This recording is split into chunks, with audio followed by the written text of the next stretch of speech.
Hello everyone, Adam here. During the events of House of Ashes, we are faced with the demons, or vampires depending on what name you prefer. These monstrous creatures live deep in the ruins of the Ankh temple in Iraq, but where did they come from and what are they doing here? Obviously this video will contain spoilers, so proceed at your own risk.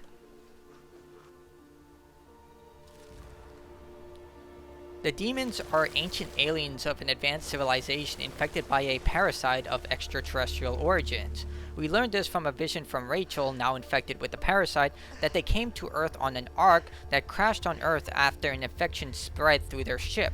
From a pair of skeletons, Jason and Salim find those who survived fell to infighting, most likely due to fighting the infected and lack of food, but most were in hibernation through a special sap.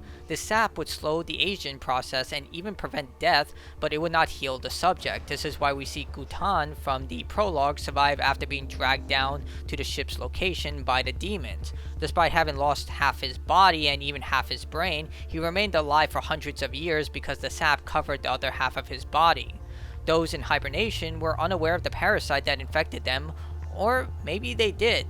During Rachel's vision, she called the ship an ark when it came to Earth, which could mean they fled their planet most likely because of the parasite, but the parasite found its way inside.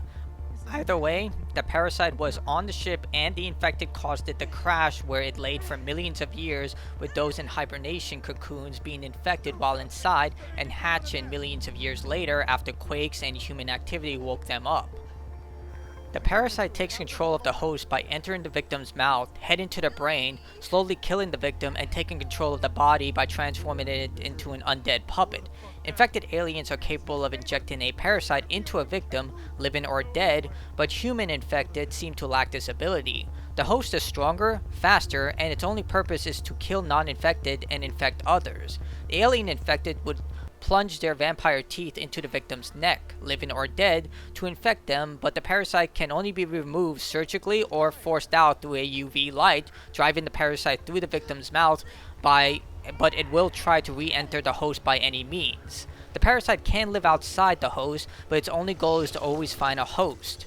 It seems that the infected prefer women, judging by the game, as we see when the demons kidnap Clarice to infect her instead of killing her outright, and will actively try to infect Rachel after she is killed, or will take more effort to infect her rather than kill her as seen in the first major assault. Once infected, they leave the host, even refusing to attack them as we've seen when Clarice is able to survive the pits. The creatures seem to have a preference for women like I state, but they do seem to kill men most of the time, but it could be because of aggression, choosing to kill the target if they are attacked enough. The demons are extremely smart and attack in packs, often using their strength to overwhelm the targets and break down heavy doors. They're blind but use echolocation to find their target, and thanks to the large amount of adrenaline in their stomachs, can keep moving and heal through mostly any physical injury. They can fly, but not too well, and demonstrate this during the finale of the game. They can fight effectively, even showcasing hand-to-hand combat, which is better explained when looking at the human infected of why they have this knowledge. Now, human infected generally act a little different from the alien infected. They tend to be smarter than the alien infected. Joey, for example, who is killed in the first major firefight with Iraqi soldiers, is infected after his body is thrown into the pits below, showing that the victims can be infected after death if the body is usable. This could be the reason why we see demons hovering over dead bodies throughout the game. They're likely seen if the body is usable for a host, and if not, they are drained of their blood and the parasite feasts on the blood. Joey acts with more intelligence than the alien infected, using his voice to lure away Eric, Jason, and Nick into an ambush against Dar, and sabotages the generator inside the first research area. But General Batatu is perhaps the best example of this. The general is actively shown using his many different skills. As a military expert, he has a great deal of expertise in tracking and uses this to hunt the protagonist throughout the various tunnels. Using tools such as a spear, the general is also a talented spear thrower, and he's still able to utilize this skill. This, coupled with Joey's technical expertise, confirms the parasite has access to the host's abilities and thoughts, hence why Joey was able to sabotage the generator. Human infected are also seen to be stronger and more resilient to UV light in some cases, as the general was able to shrug off direct exposure to a UV light despite Joey and all the other alien infected burning up instantly even after a few seconds within UV light. This could be a special case, as the alien infected have lost most of their sight, and it's shown in the actual alien skeletons that they were able to see. But despite this, hundreds of years old, the general maintained his sight somehow despite being technically dead. His eyes should have melted from his head, so there may be special bonuses that human infected have as opposed to the alien infected. He's also more resilient to fire and showcases a mastery of the tunnel system, ambushing the group in the final stand by using a secret entrance unknown to other infected. So he is able to use critical solvent techniques as opposed to the alien infected who just charge their position with brute force. The parasite can regenerate the host to any form of damage as long as the heart remains unscathed.